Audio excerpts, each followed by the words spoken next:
नमस्कार दोस्तों, मैं रिंकू सर एक बार फिर अपने चैनल में आपका स्वागत करता हूं। दोस्तों जैसा कि आपको मालूम है कि एमटीएस की सीरीज़ हम लोग चला रहे हैं और एमटीएस एग्ज़ाम का लगभग 1 महीना शेष है। तो आज मैं अपनी उस एमटीएस सीरीज़ का अगला वीडियो लेके आया हूं। एमसीक्यू जीएस क्वेश्चन लेके आया हूं। बहुत अच्छे लेटेस्ट क्वेश्चन हैं जो कि पिछले कुछ वर्षों में एसएससी के विभिन्न एग्जाम्स में आए हुए हैं। दोस्तों चलिए देर न करते हुए वीडियो की शुरुआत करते हैं। दोस्तों पहला क्वेश्चन है हमारा, किस महिला क्रांतिकारी को बूढ़ी गांधी कहा जाता था? दोस्तों किस महिला क्रांतिकारी को बूढ़ी गांधी कहा जाता था? दोस्तों ये इनके बारे पहले मैं आंसर आपको बता देता हूँ इनका। ये है मातंगिनी हाजरा। मातंगिनी हाजरा जो थी दोस्तों एक क्रांतिकारी महिला थी, सामाजिक कार्यकर्ता थी दोस्तों। और इसके साथ साथ ये दोस्तों गांधी जी के जो सिद्धांत थे, जो गांधी जी का जो उनका अपना जो उनके आदर्श थे गांधी जी के, उनको ये बहुत ज़्यादा मानती थी। उनको अपने जीवन में इन्होंने बड़ा अच्छी तरीके से अडॉप्ट किया था और इसी कारण से लोग इनको बूढ़ी गांधी कहते थे लोग। ठीक है दोस्तों, तो चलिए आगे बढ़ते हैं। देखिए दोस्तों ये सब लेटेस्ट क्वेश्चन है, सीजीएल में आया हुआ 2022 का क्वेश्चन है, आफ्टरनून का है। दोस्तों आगे बढ़ते हैं अपने अगले प्रश्न की तरफ। दूसरे प्रश्न के, निम्न में से किस वैज्ञानिक ने कंप्यूटर की भाषा कोबोल का आविष्कार किया? दोस्तों कोबोल का आविष्कार करने वाले जो वैज्ञानिक थे वो हैं ग्रेस हॉपर। तो ये ग्रेस हॉपर ने जो कोबोल भाषा का आविष्कार किया था, ये अंग्रेजी में एक प्रोग्रामिंग भाषा है दोस्तों। प्रोग्रामिंग भाषा है दोस्तों, ये कंप्यूटर की एक प्रोग्रामिंग भाषा है। अब इसका उपयोग क्या होता है, जितने भी जो सरकारी जो कंपनियां होती हैं और सरकारी ऑफिस होते हैं, इसमें इसका उपयोग किया जाता है दोस्तों। चलिए आगे बढ़ते हैं। डायबिटीज के मरीज के रक्त में निम्नलिखित में से किसका स्तर ऊंचा हो जाता है? दोस्तों डायबिटीज या मधुमेह एक बहुत ही खराब और खतरनाक बीमारी है दोस्तों। इसमें वो पूछ रहा है किसका स्तर ऊंचा हो जाता है दोस्तों, तो आंसर है इसका ग्लूकोज। देखिए क्या होता है, डायबिटीज बीमारी कब पनपती है मैं आपको बता दूं कि जब बॉडी में हमारे शरीर में जो डायबिटीज का स्तर यानी ग्लूकोज का स्तर तब बढ़ता है जब इंसुलिन की कमी होने लगती है। एक हार्मोन होता है दोस्तों इंसुलिन। तो डायबिटीज में क्या होता है कि जब इंसुलिन की मात्रा कम प्रोड्यूस होती है। इंसुलिन कहाँ से प्रोड्यूस होता है? अग्न्याशय की लैंगरहैंस की दीपिका बीटा कोशिकाओं द्वारा। लैंगरहैंस की दीपिकाओं में बीटा कोशिकाएं पाई जाती हैं और बीटा कोशिकाओं से इंसुलिन स्रावित होता है। जब इंसुलिन स्रावित नहीं हो पाता है तो बॉडी में जो पहुँचने वाला ग्लूकोज है वो ग्लाइकोजन में चेंज नहीं हो पाता है। इंसुलिन का काम क्या है कि ग्लूकोज को ग्लाइकोजन में चेंज करना। तो ग्लूकोज ग्लाइकोजन में चेंज हो जाता है और जाके वो मतलब उसको सुरक्षित कर लिया जाता है, संरक्षित कर लिया जाता है और जितनी ज़रूरत होती है उतना बॉडी ग्लूकोज का उपयोग कर लेती है, बाकी ग्लाइकोजन के रूप में सुरक्षित रखती है। जब ज़रूरत पड़ती है तो उस ग्लाइकोजन को पुनः ग्लूकोज में बदल दिया जाता है और फिर से बॉडी ग्लूकोज का उपयोग कर लेती है। और ये जो ग्लूकोज को जो नियंत्रित करता है, ग्लूकोज को ग्लाइकोजन में जो चेंज करने का काम है, ये इंसुलिन का है दोस्तों। तो जब इंसुलिन नहीं बनता है तो ग्लूकोज है वो ग्लाइकोजन में चेंज नहीं होता है। ग्लाइकोजन में जब चेंज नहीं होता है तो ग्लूकोज की मात्रा हमारे रक्त में बढ़नी शुरू हो जाती है, जिससे डायबिटीज की समस्या होती है, मधुमेह की बीमारी हो जाती है। और इसके बाद तो बीमारियों का जैसे भंडारा हो जाता है। बीमारियां डायबिटीज के साथ फिर सैकड़ों बीमारियां आने शुरू हो जाती हैं। चलिए साहब आगे बढ़ते हैं। तांबे के लिए प्रसिद्ध खेतड़ी किस राज्य में स्थित है? दोस्तों तांबे के लिए जो फेमस जगह है खेतड़ी, वो राजस्थान में। राजस्थान में जो अरावली पर्वत रेंज है, श्रृंखला है, इसकी तलहटी में ये खेतड़ी की जो खान है वो स्थित है दोस्तों, जहाँ पर तांबा भारत में प्रचुर मात्रा में निकाला जाता है, और ये कहाँ है? राजस्थान में। चलिए आगे बढ़ते हैं दोस्तों नेक्स्ट क्वेश्चन की तरफ। निम्नलिखित में से कौन सा व्यक्ति कभी भी देश का उपराष्ट्रपति नहीं रहा है? देखिए एस राधाकृष्णन तो सबसे पहले ही थे, जाकिर हुसैन भी रहे हैं, वीबी गिरी भी रहे हैं दोस्तों। अब कौन नहीं रहे? तो गुलजारी लाल नंदा नहीं रहे। गुलजारी लाल नंदा दो बार देश के कार्यवाहक प्रधानमंत्री रहे। कब रहे हैं? सबसे पहले 1961 में जब जवाहरलाल नेहरू जी की मृत्यु हुई थी, उसके बाद इनको कार्यवाहक प्रधानमंत्री बनाया गया, और 1964 में जब 1964 में जब जवाहरलाल नेहरू की मृत्यु हुई थी, तब इनको देश का कार्यवाहक प्रधानमंत्री बनाया गया था। और इसके बाद 1966 में जब लाल बहादुर शास्त्री जी की मृत्यु हुई थी, तब भी इनको देश का कार्यवाहक राष्ट्रपति बनाया गया था दोस्तों। चलिए आगे बढ़ते हैं। किंग जॉर्ज पंचम ने भारत की यात्रा किस वर्ष की? किंग जॉर्ज पंचम, और इनके साथ में आई थी महारानी मैरी, यानी इनकी पत्नी महारानी मैरी, इनकी धर्मपत्नी जो थी। ये दोनों लोगों ने भारत में 1911 में भारत देश की यात्रा की। क्योंकि क्या उद्देश्य था? देखिए दोस्तों 1911 में इन्होंने भारत की यात्रा की, और इनका उद्देश्य था कि यहाँ पर आकर जो यहाँ की जो ब्रिटिश सत्ता थी इंडिया की, उन्होंने इनको इनवाइट किया था। और किस लिए इनवाइट किया था? कि यहाँ पर उनका राज तिलक किया जाएगा, और ऐसा किया भी गया।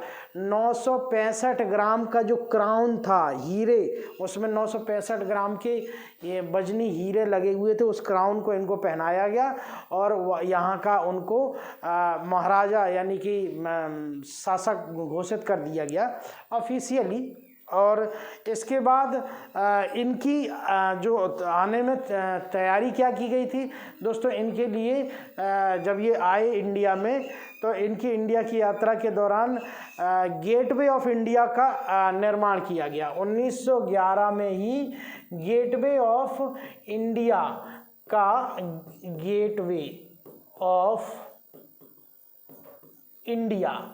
निर्माण किया गया। गेटवे ऑफ इंडिया का निर्माण किया गया। कहाँ किया गया? मुंबई में। अब इसके साथ में क्या किया गया? इनके आने के बाद दोस्तों जो 1911 तक जो भारत की राजधानी थी वो कोलकाता थी। जब ये आए तो इन्हीं के आने के बाद दिल्ली दरबार का जो आयोजन हुआ, इनके आने के बाद जो दिल्ली दरबार, इसको बोलते हैं दिल्ली दरबार। दिल्ली दरबार का आयोजन, कभी ये भी पूछा जाता है कि दिल्ली दरबार का आयोजन कब किया गया? तो 1911 में किया गया। क्यों किया गया? जॉर्ज पंचम के आगमन पर दिल्ली दरबार का आयोजन किया गया। और भारत की राजधानी जो कोलकाता थी दोस्तों, कोलकाता से चेंज होकर दिल्ली कर दी गई, और मतलब घोषणा की गई, अनाउंसमेंट किया गया 1911 में। और 12 में भारत की राजधानी दिल्ली हो गई, कोलकाता से स्थानांतरित हो गई। तो दोस्तों तीसरी बात क्या हुई? इस पहला तो हुआ कि गेटवे ऑफ इंडिया का निर्माण किया गया। गेटवे ऑफ इंडिया के निर्माण की बात मैं बता दूं कि गेटवे ऑफ इंडिया का केवल शिलान्यास किया गया, जबकि गेटवे ऑफ इंडिया कंप्लीट हुआ 1924 में।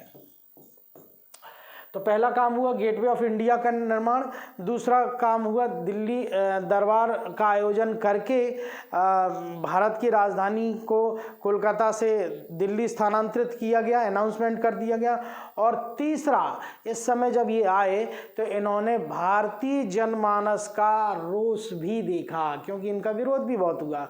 तो इनको पता चला कि इंडिया में भारत की जनता बहुत ज़्यादा विरोध में है। चलिए आगे बढ़ते हैं। तो नेक्स्ट क्वेश्चन है हमारा, अपनी सुंदरता के लिए जाना जाने वाला लोटस टेम्पल का डिजाइन किस वास्तुकार के द्वारा तैयार किया गया? तो देखिए लोटस टेम्पल का डिजाइन जो तैयार किया गया दोस्तों, वो फरीबोर्ज सहबा एक वास्तुकार थे, कहाँ के थे दोस्तों? ईरान के। ईरान के एक वास्तुकार फरीबोर्ज शाहिबा द्वारा इस लोटस टेम्पल यानी कमल के आकार का जो टेम्पल है दिल्ली में स्थित है, उसका इन्होंने डिजाइन तैयार किया था फरीबोर्ज साहिबा ने, जो ईरान के थे दोस्तों, है ना। आगे बढ़ते हैं। लुटियंस का किसके वास्तुकार थे? दिल्ली के वास्तुकार थे। जॉब चरनाक चंडीगढ़ के वास्तुकार थे दोस्तों। आगे बढ़ते हैं। प्रसिद्ध पुस्तक सी ऑफ पॉपीज, बहुत इंपॉर्टेंट पुस्तक है, कई बार एग्जाम्स में पूछी गई है। सी ऑफ पॉपीज, देखिए CGL 2021 आफ्टरनून में आया भी है ये। तो सी ऑफ पॉपीज किसके द्वारा लिखी है? अमिताभ घोष के द्वारा। दोस्तों अमिताभ घोष एक अंग्रेजी के बहुचर्चित लेखक हैं और इनको 2008 में मैन बुकर पुरस्कार के लिए नामित किया गया था। मैन बुकर पुरस्कार के लिए दोस्तों इनको नामित किया गया था। चलिए आगे बढ़ते हैं नेक्स्ट क्वेश्चन की तरफ।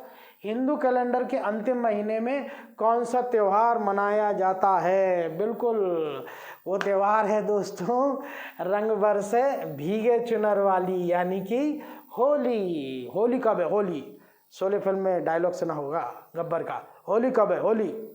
इसके बाद वो रामगढ़ पे हमला करता है होली के दिन और अमिताभ बच्चन को कहता है कि मेरे पैरों में नाक रगड़ो, फिर उसी समय फाइट सीन होता है। चलिए खैर, तो होली अब हमारे यहाँ पे होली आ ही गई है, शायद 8 तारीख की होली भी है, तो एडवांस में सबको बधाइयाँ होली की।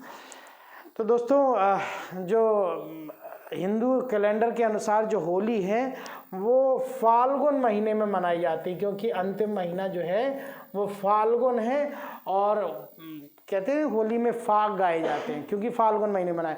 रंगों का त्यौहार है, प्रेम का त्यौहार है और भगवान श्री कृष्ण और राधा रानी के प्रेम का त्यौहार है दोस्तों।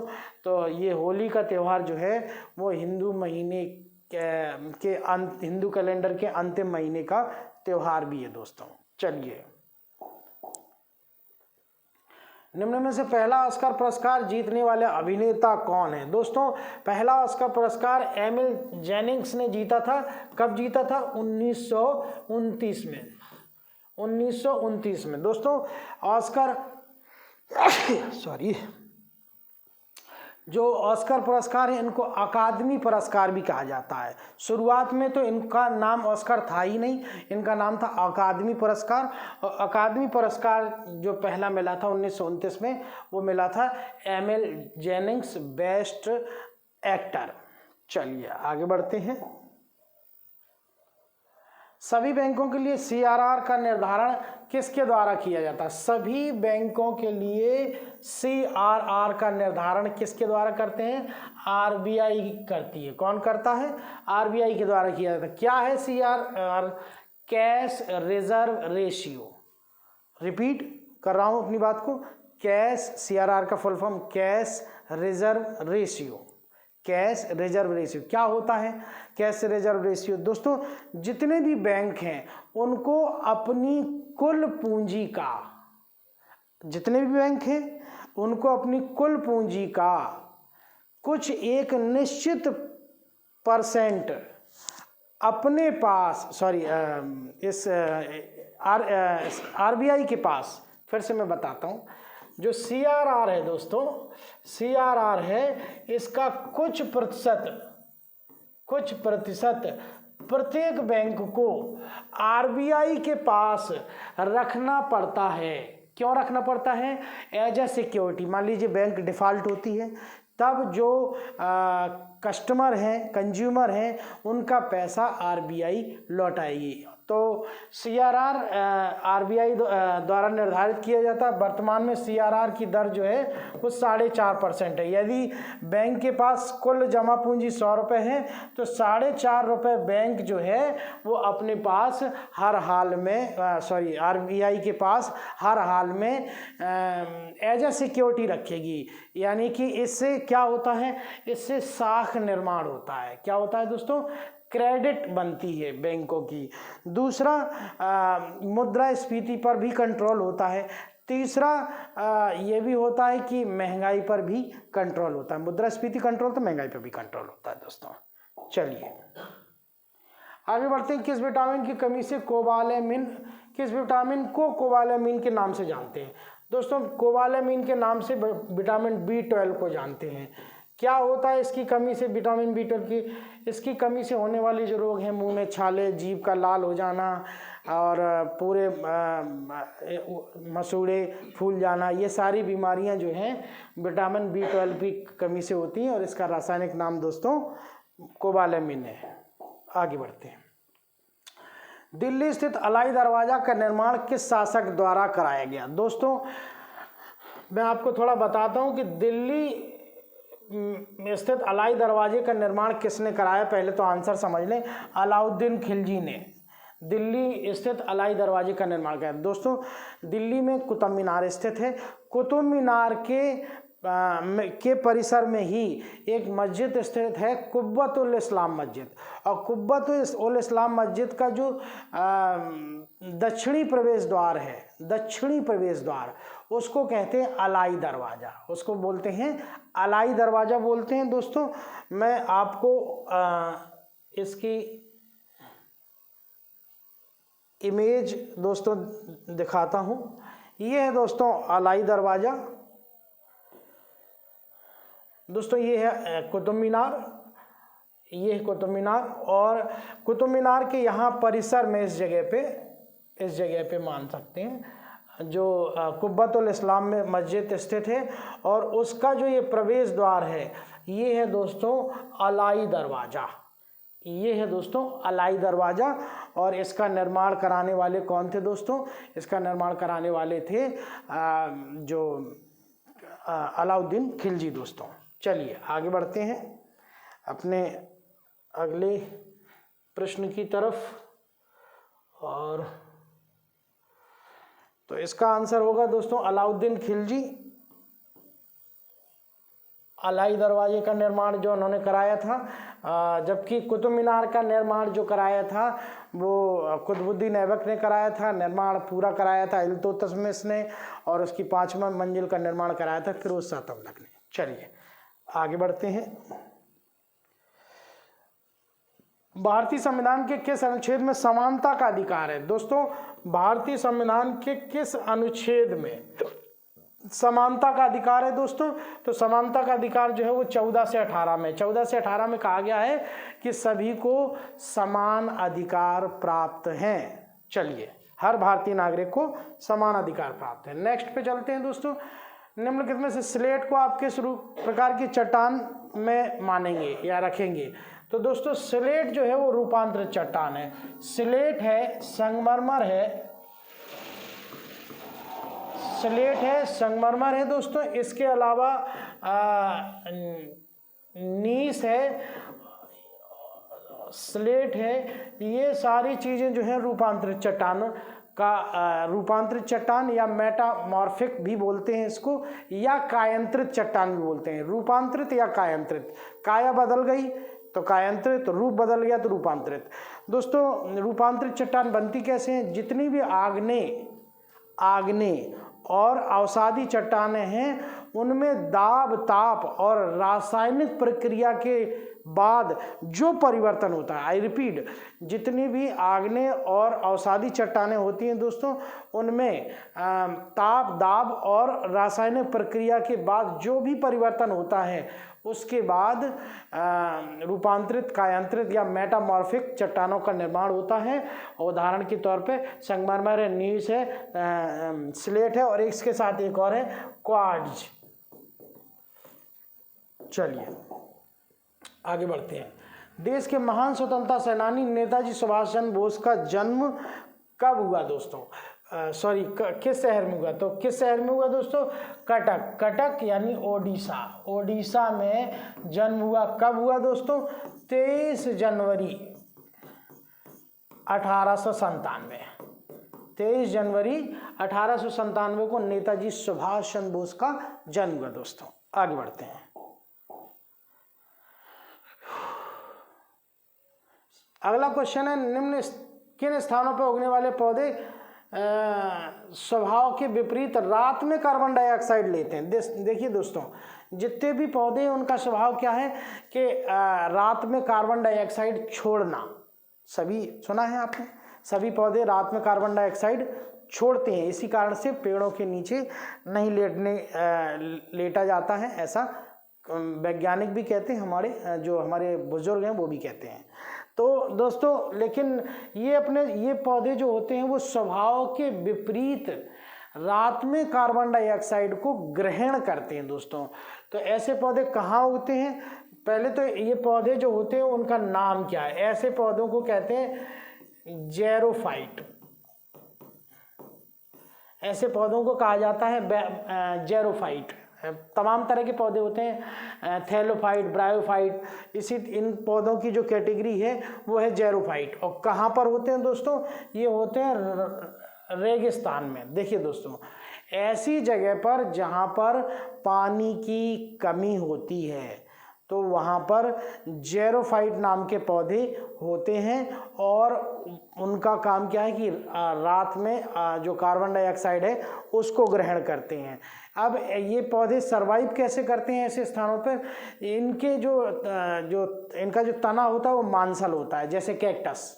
तो मांसल होने के कारण ये पानी को ज़्यादा से ज़्यादा इकट्ठा करके रखते हैं। इसके बाद जैसे इनकी जो जड़ें होती हैं वो काफ़ी नीचे तक जाती हैं। इस कारण से क्या होता है कि इनकी जड़ों में भी पानी को ज़्यादा से ज़्यादा रोक के रखा जाता है दोस्तों।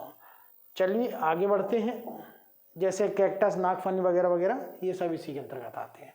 वह कौन सा कर प्रकार है जो उच्च आय वाले, देखिए उच्च आय वाले लोगों से आय का अधिक हिस्सा कर के रूप में लेता है बजाय कम आय वालों से? इसका मतलब ये है कहने का कि वह कौन सा कर है या कौन सा कर का प्रकार है जो उच्च आय वाले लोगों से ज़्यादा उनकी आय का हिस्सा लेता है। यानी सीधी बात, सिंपल बात, ज़्यादा इनकम जिसकी होती है उनसे ज़्यादा कर लिया जाता है और जिनसे कम इनकम होती है जिनकी, उनसे कम कर लिया जाता है। तो दोस्तों इस कर को कहते हैं आरोही कर। इसको इंग्लिश में कहते हैं प्रोग्रेसिव टैक्स। इसको बोला जाता है प्रोग्रेसिव टैक्स। इसमें क्या होता है दोस्तों कि जिनकी इनकम ज़्यादा होती है, इस कर का जो स्ट्रक्चर है वो ऐसा है कि जिनकी इनकम ज़्यादा होती है उनसे कर ज़्यादा लिया जाता है, जिनकी इनकम कम होती है उनसे कर कम लिया जाता है। जबकि इसके विपरीत जो होता है वो प्रतिगामी कर है। इसमें उल्टा चलता है, जिसकी इनकम कम होती है उससे ज़्यादा कर, जिनकी इनकम ज़्यादा होती है उससे कम कर लिया जाता है। इसके साथ में आनुपातिक कर क्या है कि ये सब पे समान लगता है, चाहे इसका इनकम से कोई लेना देना नहीं है। तीसरा है पेरोल कर। चौथा पेरोल कर क्या है? पेरोल कर ये है कि दोस्तों जितने भी नियोक्ता हैं यानी जो कंपनियां हैं जिनको नौकरी देती हैं उन पर और उनके कर्मचारियों पर, दोनों पर ये कर लगाया जाता है दोस्तों। आगे बढ़ते हैं दोस्तों। निम्नलिखित में कौन सी कोश की संरचना प्रोटीन संश्लेषण का कार्य करती है? दोस्तों प्रोटीन संश्लेषण का कार्य राइबोसोम्स द्वारा किया जाता है। राइबोसोम क्या करते हैं कि एमिनो एसिड की सहायता से प्रोटीन संश्लेषण का कार्य करते हैं। प्रोटीन संश्लेषण का मतलब है प्रोटीन को तोड़कर उसको अन्य प्रक्रिया के लिए तैयार करना। तो ये राइबोसोम जो होते हैं वो क्या करते हैं दोस्तों? ये प्रोटीन संश्लेषण का कार्य करते हैं किसके साथ मिलकर? एमिनो एसिड के साथ मिलकर। आगे बढ़ते हैं नेक्स्ट क्वेश्चन की तरफ। पश्चाप और मेघपुंज निम्नलिखित में किसके प्रकार हैं? दोस्तों पश्चाप तो आपने जरूर सुना होगा, मेघपुंज से पता चल रहा है, मेघ माने बादल। तो पश्चाप और मेघपुंज जो है वो किसके प्रकार हैं? ये है दोस्तों बादल के प्रकार। जो पश्चाप होते हैं वो कैसे होते हैं, आपको थोड़ा पहचान बता दूं। पश्चाप जो होते हैं ये सामान्यतः 8000 से 12000 मीटर की ऊंचाई पर होते हैं और क्षोभ मंडल में स्थित होते हैं। पश्चात मेघ क्षोभ मंडल में स्थित होते हैं और 8000 से 12000 मीटर की ऊंचाई पर स्थित होते हैं। इसके साथ साथ ये रुई के जैसे होते हैं, फैले फैले होते हैं, थोड़ा दूर दूर होते हैं, फैले फैले होते हैं। आप कभी आसमान में देखिएगा तो कुछ बादल ऐसे होते हैं जो फैले फैले होते हैं रुई की तरह। और मेघपुंज क्या होते हैं दोस्तों, ये घने होते हैं, काले होते हैं और जो पृथ्वी के जो धरातल है उसके बहुत निकट होते हैं, जहां हम देखते हैं कि अरे ये बारिश होने वाली है, ये काले बादल हैं, इनमें पानी बहुत ज़्यादा होता है, यस बहुत ज़्यादा होता है। और ये जो बादल होते हैं ये घने भी बहुत होते हैं और काले भी होते हैं और पृथ्वी के जो सतह है उसके बहुत करीब होते हैं दोस्तों। अगला क्वेश्चन देखते हैं दोस्तों, निम्नलिखित में से दिनेश गोस्वामी समिति का संबंध किससे है? दिनेश गोस्वामी समिति है जो दोस्तों एक चुनाव सुधार से है। दिनेश गोस्वामी समिति का गठन 1990 में किया गया था दोस्तों। 1990 में जो दिनेश गोस्वामी समिति का जो गठन किया गया था उसके बाद इन्होंने सुझाव दिया था। पहला सुझाव ये दिया था कि कोई भी व्यक्ति दो से ज़्यादा चुनावी क्षेत्र से चुनाव नहीं लड़ सकता है। दो से ज़्यादा, चाहे वो विधानसभा क्षेत्र हो चाहे वो संसदीय क्षेत्र हो, दो से ज़्यादा चुनाव क्षेत्रों से चुनाव नहीं लड़ सकता है। एक इनका ये सुधार था। दूसरा सुधार ये था कि जो जितने भी ये निर्दलीय उम्मीदवार होते हैं इनकी जमानत राशि बढ़ाई जाए। तीसरा, जितने भी उम्मीदवार होते हैं उन सब, जितने भी उम्मीदवार चाहे वो निर्दलीय हो चाहे कोई और हो, सारे उम्मीदवारों की जो होता है उसको बोलते हैं कि जमानत जब्त हो जाना। तो जो जमानत जब्त होगी इन्होंने दिनेश गोस्वामी ने अपनी रिपोर्ट में सुझाव दिया कि 25% वोट यदि नहीं मिल रहे हैं तो उनकी जमानत राशि जब्त कर ली जाएगी। ये 3 सुझाव इन्होंने दोस्तों दिए थे। किस वर्ष में यूनेस्को ने योग को अमूर्त सांस्कृतिक सूची में शामिल किया था दोस्तों? तो अमूर्त सूची में 2016 में योग को शामिल किया गया दोस्तों। योग को शामिल किया गया दोस्तों। देखिए, योग यूनेस्को जो है वो अमूर्त सूची में भी 3 कैटेगरी रखता है। पहला कैटेगरी वो, पहले हम अमूर्त और मूर्त बता दूं। मूर्त वो जो सामने हमको दिखाई देती है और हो सकता है कोई मॉन्यूमेंट हो, ऐतिहासिक बिल्डिंग हो, कोई टाइगर रिजर्व हो, कोई ऐसी पुरानी इमारत हो, जो भी, तो वो हो गई मूर्त। अमूर्त वो जिनको हम देख नहीं सकते लेकिन वो सांस्कृतिक रूप से बहुत महत्वपूर्ण है। जैसे हमारी रामलीला है, हमारे कोई तीज त्यौहार हैं, तो ये अमूर्त सूची में आते हैं। तो इन्होंने 3 कैटेगरी, यूनेस्को ने अमूर्त सांस्कृतिक धरोहर की 3 कैटेगरी निश्चित कर रखी है। एक वो जो जिन पे बहुत ज़्यादा खतरा है और उन पे तुरंत कार्रवाई की ज़रूरत है। दूसरा वो जो अमूर्त सूची में शामिल हैं और कैसी हैं, वो सांस्कृतिक महत्व के लिए विशेष हैं। और मैं ये भी बता दूं कि सांस्कृतिक महत्व के साथ साथ मानव कल्याण के लिए जरूरी है। तो योग जो है वो मानव कल्याण के लिए जरूरी है, यानी ये दूसरी सूची है। तीसरा है कि एक उन्होंने रजिस्टर बनाया है, उस रजिस्टर में कुछ अन्य चीज़ों को भी शामिल किया है दोस्तों। चलिए आगे बढ़ते हैं। निम्नलिखित में किस फसल को रोपण कृषि के अंतर्गत रखा जाता है? दोस्तों, रोपण कृषि के अंतर्गत रखते हैं हम कॉफी को। रोपण कृषि क्या होती है? रोपण फसल क्या होती है? ऐसी फसल जिस पर किसी एक व्यक्ति का मालिकाना हक हो और ऐसी फसल जो एक बार बोने के बाद वो कई वर्षों तक लगातार चलती है। जैसे चाय है, कॉफ़ी है, काजू है, रबड़ है, ये सारी चीज़ें जो हैं वो इसके अंतर्गत आती हैं। इसके साथ साथ में वो इसका एक क्राइटेरिया और है रोपण कृषि का कि एक तो मालिकाना हक एक व्यक्ति के पास होता है, और दूसरी कैटेगरी होती है कि लंबे समय तक चलती है, एक बार लगाने के बाद इन फसलों को लंबे समय तक इनसे लाभ लिया जाता है। तीसरी कैटेगरी दोस्तों ये है इसकी कि इसमें बहुत सारी मशीनरी, कारखाने आदि की ज़रूरत और साथ साथ में मैन पावर की ज़रूरत पड़ती है। दोस्तों आगे बढ़ते हैं। कौन सी विशेषता आवृत बीजों में देखने को मिलती है? दोस्तों आवर्त बीजी जो है, आवृत नाम है वैसा काम है। एक होता है अनावृत, अनावृत माने खुला हुआ, और आवृत माने ढका हुआ, आवृत माने ढका हुआ। तो जैसा विशेषता है वैसे इन बीजों को इनकी विशेषता भी मिलती है। तो आवृत बीजी पौधे हैं तो गुप्त बीज होते हैं, यानी इनके बीज जो हैं वो फली के अंदर बंद रहते हैं दोस्तों, जैसे सेम आदि। चलिए आगे बढ़ते हैं। वह पहली भारतीय महिला पहलवान कौन सी जिन्होंने ओलंपिक में सबसे पहले पदक जीता? दोस्तों वो है साक्षी मलिक। पहली भारतीय महिला पहलवान कौन है जिन्होंने ओलंपिक में, अंडरलाइन करिए इस बात को, ओलंपिक में पहला पदक जीता था भारत के लिए। किस चीज में? पहलवानी में, यानी कि रेसलिंग में, यानी कुश्ती में। तो दोस्तों ये है साक्षी मलिक। 2016 में रियो ओलंपिक में इन्होंने कांस्य पदक जीता। दोस्तों कांस्य पदक इन्होंने रियो ओलंपिक में जीता था 2016 ब्राजील में। चलिए आगे बढ़ते हैं।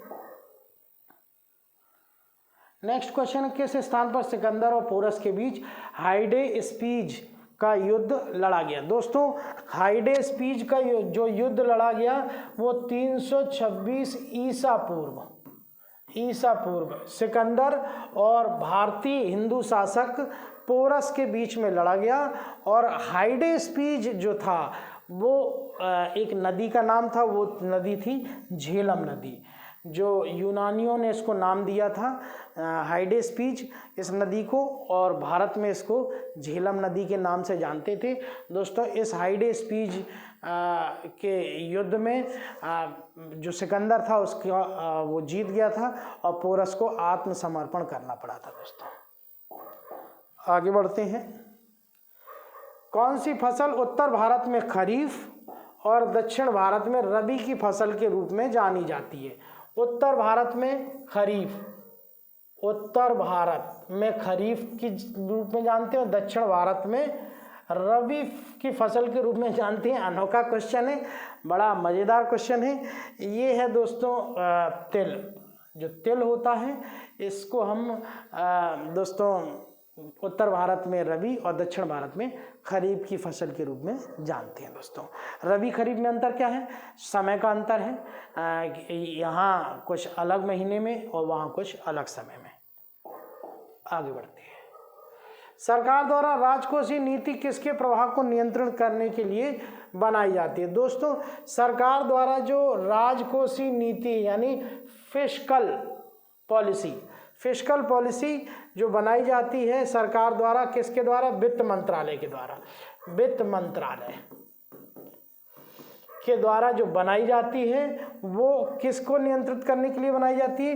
कर राजस्व को नियंत्रित करने के लिए बनाई जाती है। दोस्तों क्या होता है मैं बता दूं थोड़ा सा। देखिए राजकोषीय नीति बनाकर क्या होता है, यदि मान लीजिए सरकार का जो व्यय है अगर उससे ज़्यादा सरकार को राजस्व मिलता है तो इस स्थिति को कहते हैं दोस्तों अधिशेष। इसको कहते हैं अधिशेष। ध्यान से समझिएगा। अगर सरकार राजकोषीय नीति इस तरह से बनाती है बाय द वे कि जो उसका खर्च है और उससे ज़्यादा अगर उसको कर की राशि मिल रही है विभिन्न करों से तो इसका मतलब है कि उसके पास पैसा बचेगा तो उसको बोलेंगे हम अधिशेष। और यदि ऐसा हुआ कि सरकार के द्वारा जो व्यय है वो व्यय राशि जो है वो मिलने वाले कर से कम मतलब अधिक है, यानी व्यय ज़्यादा है और मिलने वाले जो कर की राशि है वो कम है, तो इसको कहते हैं राजकोषीय घाटा। राजकोषीय राजकोषीय घाटा, इसको बोलते हैं दोस्तों राजकोषीय घाटा। तो दोस्तों कर को अगर नियंत्रित करना है तो राजकोषीय नीति सरकार द्वारा, वित्त मंत्रालय द्वारा बनाई जाती है दोस्तों। इसके साथ साथ में देश में जो राजकोषीय नीति है उसमें हम गरीबी दूर करते हैं, और गरीबी दूर करने के साथ साथ देश के विकास के लिए भी राजकोषीय नीति बनती है। आगे बढ़ते हैं। कालिंजर का किला जहां पर शेरशाह सूरी की मृत्यु हो गई, किस राज्य में स्थित है? दोस्तों कालिंजर का किला बिल्कुल हमारे पास में स्थित है, उत्तर प्रदेश के बांदा जिले में। कहाँ स्थित है दोस्तों? बांदा जिले में स्थित है। शेरशाह सूरी की मृत्यु 1545 में इसी बांदा जिले के कालिंजर किले में हो गई। कैसे हुई? ये जो बुंदेली राजपूत थे उनसे ये लड़ रहे थे, यहाँ महोबा के जो राजपूत थे उनसे इनकी लड़ाई चल रही थी, और लड़ाई करते करते इन्होंने जो एक उक्का अस्त्र था, उक्का नामक एक आग्नेय अस्त्र था, उसमें बारूद होता है, वो बारूद जो है वो किले की दीवार से टकराकर इनके शरीर में आके लगा शेरशाह सूरी के, और उनकी वहीं पर मृत्यु हो गई। तो इस तरह से शेरशाह सूरी की मृत्यु 1545 में कालिंजर के किले में हो गई। आगे बढ़ते हैं। वर्ष का वह दिन जब पृथ्वी सूर्य से अधिकतम दूरी पर होती है, वर्ष का वह दिन जब पृथ्वी सूर्य से अधिकतम दूरी पर होती है, तब उसको वो कौन सी डेट है? वो है दोस्तों 4 जुलाई। 4 जुलाई पृथ्वी से सूर्य की दूरी अधिकतम होती है। इसको कहते हैं अपहेलियन, या ध्यान दीजिए दोस्तों, अपहेलियन या उपसौर्य। और एक और डेट होती है दोस्तों 3 जनवरी, जब सूर्य से पृथ्वी की दूरी न्यूनतम होती है। सूर्य से पृथ्वी की दूरी दोस्तों न्यूनतम होती है, उसको कहते हैं, ये होते हैं उपसौर्य, ये है अपसौर्य।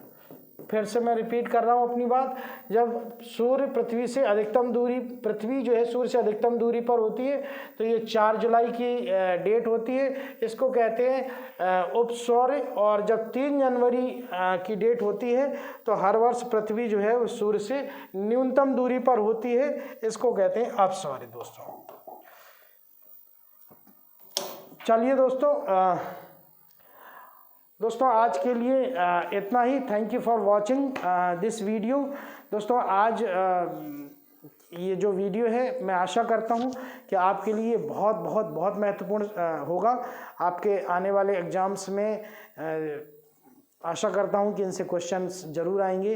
दोस्तों अगर ये वीडियो आपको अच्छी लगी हो तो प्लीज़ इसको लाइक करें, सब्सक्राइब करें, कमेंट करें और बताएं कि ये वीडियो आपको कैसी लगी है। और इसके साथ साथ प्लीज़ इसको ज़्यादा से ज़्यादा शेयर करें ताकि और लोगों का इससे भला हो सके। Thank you. जय हिंद।